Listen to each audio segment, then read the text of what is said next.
Ladies and gentlemen, my name is Nieuwenkamp. I'm the chair of the OECD Working Party on Responsible Business Conduct, and I'm overseeing the work the OECD is doing on corporate responsibility. I'm going to talk about modern slavery today and what the OECD and what the OECD system for responsible business conduct can do about it. Modern slavery is everywhere. A recent study showed that around 71% of all companies suspect there's forced labor in their supply chains. And that's a disturbing percentage. But just take one concrete example. Every smartphone, every electric car, computers, they all have one thing in common. That's cobalt. Cobalt is the mineral of the future. But you should know that cobalt very often is mined in Congo by children, even sometimes 5 years old. And that's another disturbing element. And if you look at the minerals, the dozens of minerals out there for everything we need, there's a lot of child labor or forced labor in there. So this is only starting to become on our radar screen, and it's very good that we talk about this today. The question here is, of course, I'm not going to repeat everything which is known about modern slavery and how bad it is and how many people are in forced labor situations. I'm talking about trying to find solutions and what the OECD can do to help. Of course, the OECD Guidelines is the basis of our work. The OECD Guidelines for multinationals are a multilateral agreement on corporate responsibility. So they're also a multilateral agreement to fight modern slavery because it tries to tackle forced labor and child labor. And they are a binding agreement for governments, because under international law, the governments made a binding commitment to set up a national contact point, which is a grievance mechanism for corporate responsibility. So they have to try to prevent and solve problems, handle complaints when it comes to them. And so they have been dealing with complaints about modern slavery. And the guidelines, while they're binding for governments, they are not binding recommendations for businesses, although they are considered to be morally binding. So they're authoritative recommendations on modern slavery to multinational enterprises. And this is a system that has a global coverage because we are linked to global value chains. So that's why, for example, a UK national contact point can deal with complaints, solve complaints in India. Well, India is not a member of the OECD. The Dutch national contact point can deal with cases in Cameroon. The American national contact point can deal with cases in Mali. So this has really a global coverage. I will focus on the two pillars of this international system for corporate responsibility and modern slavery, which is, by the way, strongly mentioned in the guidance of the Modern Slavery Act. And indeed, this gives guidance, concrete guidance to the issue of modern slavery.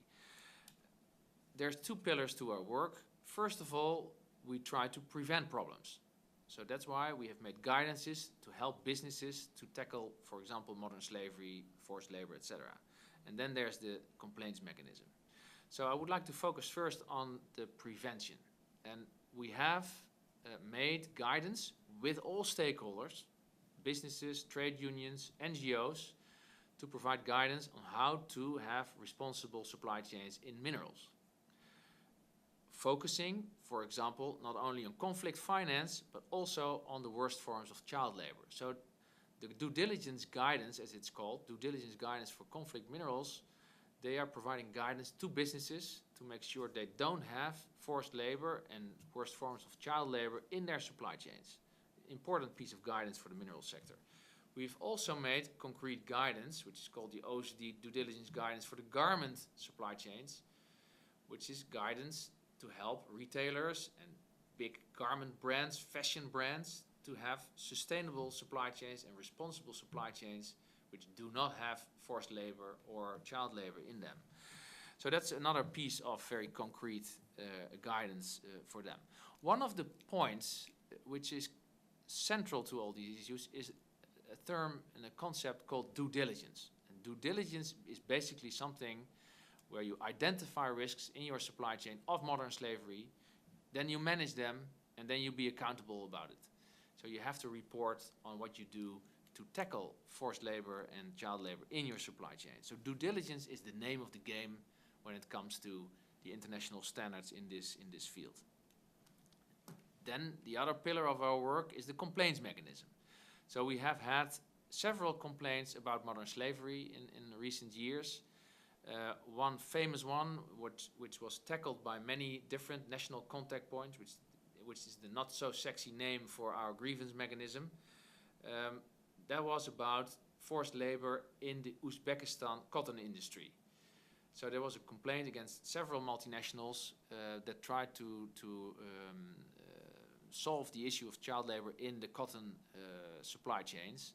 And that led to a mediated agreement, which made sure that multinationals really put pressure on the government of Uzbekistan to make sure there's no forced labor in there. There's been one against Cargill, there's been another one against Daewoo in Korea, and there has been significant progress in Uzbekistan as a result. Then the second case, a very recent case, which was also quite successful, which was about forced labor issues in the Qatar 2022 World Cup. There was a complaint from the BWI, which is a trade union for the construction sector, against FIFA, the big soccer association. The national contact point of the Swiss government. They have brought the parties together and they solved this by a mediated agreement. So there will be joint inspections, for example, joint labor inspections of the construction sites for the stadiums in Qatar, and several other results from this agreement. So these are just two examples I would like to give on how this complaints mechanism can address these downsides of globalization and of business activities. One of the things that is a key element in all of these due diligence efforts is collaboration, because most of the time companies themselves on their own cannot solve the modern slavery in their supply chains. Most of the time they have to work together. You cannot solve forced labor in Congo in the mining industry there on your own. So very often you have to work together. A very good initiative is, for example, the Responsible Cobalt Initiative, where the big brands like Apple and Dell and the Chinese mining industry and the OECD are working together to eradicate child labor from the cobalt mines in Congo.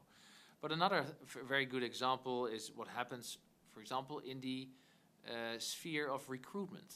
Many migrant workers are ending up in forced labor situations by exploitative recruitment systems. In fact, they have to pay for their own hiring. So they have to become already enslaved in debt before they start working in the Gulf. So that's why there is a group called the Leadership Group on Responsible Recruitment, which makes sure that the companies are paying for the recruitment and not the people who are going to work for them. So all in all, two things. Due diligence is essential to all of this. The OECD has important guidance for companies in several sectors. And one of the key elements is collaboration, because companies on their own can almost never solve these root causes of modern slavery.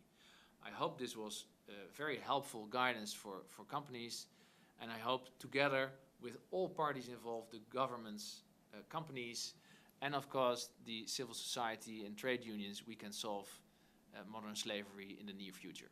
Thanks very much.